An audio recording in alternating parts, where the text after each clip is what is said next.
نعت ایک سعادت ہے جو حضور کے غلاموں کا مقسوم ہے. جن لوگوں نے اس مقدس سعادت کو کاروبار بنا لیا اور پیٹ کا دھندا بنا کر کے نعت کے تقدس کو پامال کرتے رہے، ان کے جانے کے بعد دنیا ان کا نام بھی فراموش کر دیتی ہے.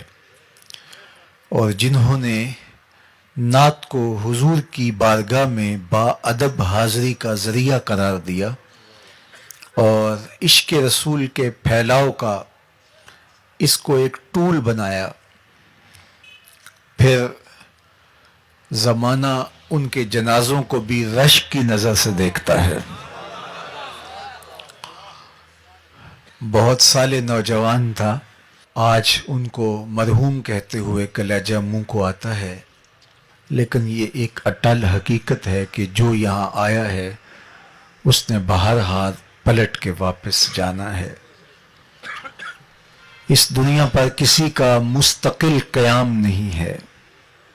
زندگی کی سانسیں لمحہ لمحہ ٹوٹ رہی ہیں اور میں اور آپ تیزی کے ساتھ موت کی طرف بڑھ رہے ہیں.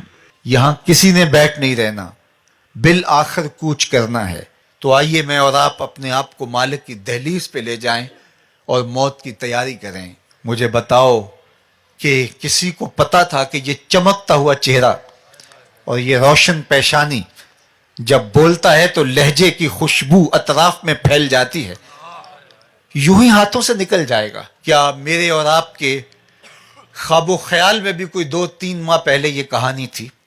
لیکن یہ حقیقت واقعہ ہم اپنی آنکھوں سے دیکھ رہے ہیں. تو اس لیے میں نے اور آپ نے بھی یہاں سے رخصت ہونا ہے. تو خوش نصیب لوگ اور عبرت حاصل کرنے والے لوگ اپنی آخرت کی تیاری کرتے ہیں، ورنہ وہ لوگوں کی وفات پر چند لمحوں کے تعزیتی کلمات کہنے کے بعد اپنی غفلت شیار زندگی کا حصہ بن جاتے ہیں، اور پھر موت جب انہیں اچانک دبوچتی ہے تو پھر وہ کہتے ہیں کاش کہ ہم فلاں کے مرنے سے عبرت حاصل کر لی ہوتی. لیکن اس وقت پھر وقت ہاتھ سے نکل چکا ہوتا ہے. ہمارے مرحوم بھائی کی اچانک وفات ہمیں یہی درس عبرت دیتی ہے. اور میں آپ کو دوسری بات یہ کہنا چاہوں گا کہ آپ کی عقیدت ان کے نام سے اور ان کے صرف مزار سے اور ان کی قبر سے نہیں ہونی چاہیے، بلکہ آپ کی عقیدت ان کے مشن سے، ان کے فکر سے جو جامعۃ المصطفیٰ کی صورت اور شکل کے اندر دے کر کے گئے ہیں. آپ کی محبت کا عملی ثبوت اس ادارے کو آپ نے اپنا ادارہ سمجھنا ہے.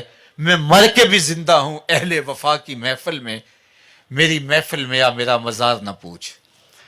تو کسی کی فکر کے ساتھ جڑ جانا، یہ اس کے ساتھ محبت کا حقیقی رنگ اور حقیقی اسلوب ہوا کرتا ہے. تو یہ انہوں نے ایک مثال بھی قائم کی. عمومی طور پہ ثنا خانوں کو پذیرائیاں بھی ملی ہیں، بہت بہت عزتیں بھی ملی ہیں، لوگوں نے مال بھی نچھاور کیا، لوگوں نے ان کے قدموں میں اپنی آنکھیں بھی بچھائیں. ثنا خانوں کی بہت ساری غلطیوں کو لوگ نظر انداز بھی کرتے ہیں، اس لیے کہ یہ حضور کی ثنا خوانی کرتے ہیں، یہ حضور کی نعت پڑھتے ہیں. تو پھر ان کا بھی حق ہوتا ہے کہ جس دین نے، حضور کے نام نے ان کو جو عزتیں دی تو وہ بھی ریٹرن کریں اور وہ بھی کچھ پیش کریں.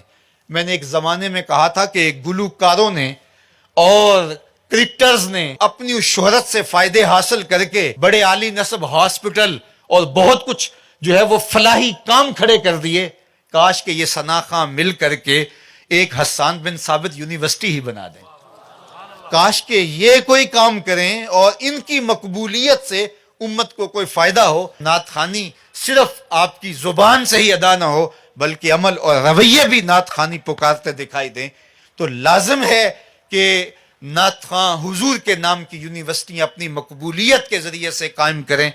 تو میں خراج عقیدت اس قبر کی مٹی کو بھی پیش کرتا ہوں کہ جس قبر میں آسودہ خالد حسنین خالد مرحوم نے یہ ادارہ قائم کر کے حضور کے ساتھ اپنی وفاؤں کا ثبوت دیا.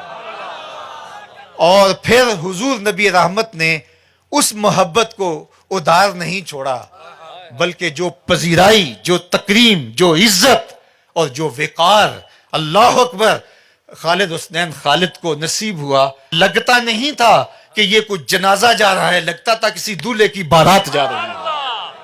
تو یہ حضور کے ساتھ محبت کا عملی رنگ تھا جو زمانے نے دیکھا۔ تو اللہ کی بارگاہ میں دعا ہے کہ اللہ اس تربت نور پہ ہمیشہ اپنی رحمتوں کا نزول فرمائے۔